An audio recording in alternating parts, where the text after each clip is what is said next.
The Art of Letting Go by Nick Trenton.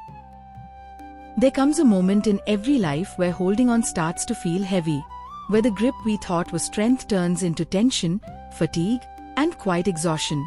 Nick Trenton's The Art of Letting Go speaks directly to that moment, and to that part of us that wants peace but doesn't quite know how to loosen its grasp.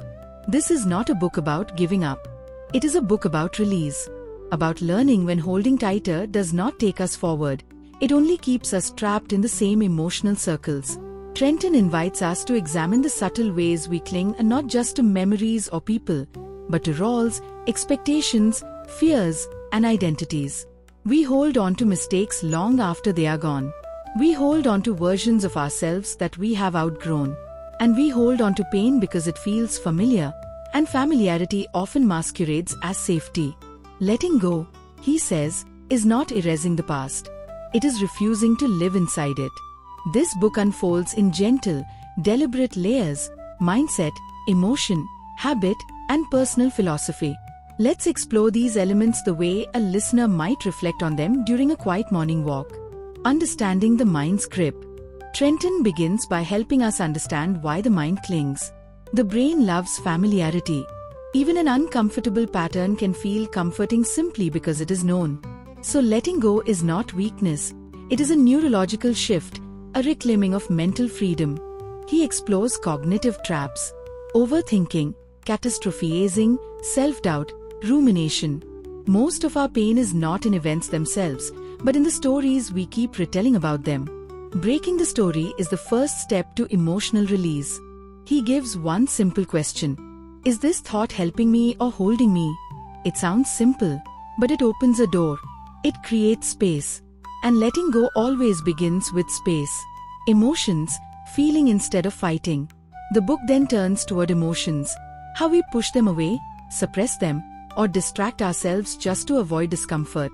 Ironically, this resistance creates deeper attachment. Letting go does not mean numbing. It means feeling honestly, without building a shrine to every emotion that passes through us. Trenton encourages acknowledgement, not denial. Anger, sadness, regret, anxiety. They are visitors, not tenants. Emotions move faster when we stop wrestling with them. He reminds us, closure is not always something the world gives us.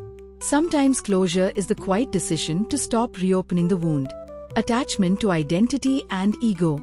Attachment is not only to people, often it's to who we believe we must be. The achiever, the rescuer, the strong one, the one who never fails, the one who never asks for help. We clutch old identities long after they cease to serve us, because change feels like threat.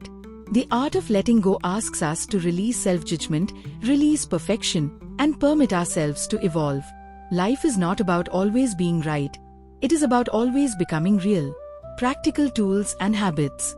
Trenton offers grounded tools: journaling to untangle persistent thoughts, reframing negative inner dialogue, practicing intentional forgiveness, not to excuse others, but to free ourselves, creating boundaries, grounding the mind through mindfulness and presence, building routines that reinforce emotional steadiness rather than emotional chasing. Letting go is not mystical. It is daily discipline, a practice of noticing, releasing, returning to the present. One phrase stands out: letting go is a muscle. It strengthens with use. Relationships and emotional baggage. The book illuminates how letting go reshapes relationships. We learn to release those who only pull us backwards. We learn to stop chasing validation from people who cannot give it. We learn that not everyone is meant to stay, and that losing someone can sometimes be gaining ourselves. Letting go is not abandonment.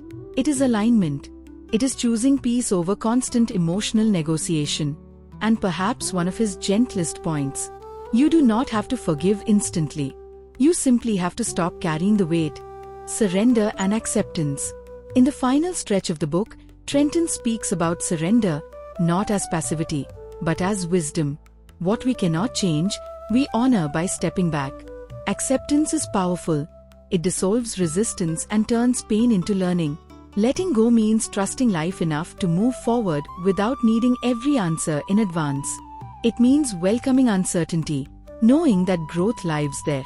We do not always get the ending we envision, but we can still choose the beginning that follows. Closing reflection. So what is the art of letting go? It is not forgetting. It is not pretending. It is not resignation. It is choosing presence over memory, peace over perfection, truth over illusion, and movement over stagnation. It is the quiet courage to say, "This no longer belongs in my hands, and I am still whole without it." Letting go is not the end of the story. It is the opening of a new page, one written with clarity, calm, and self-compassion. And in the soft space that appears after release, something unexpected enters. Lightness, possibility, a gentle breath that says, "You are free."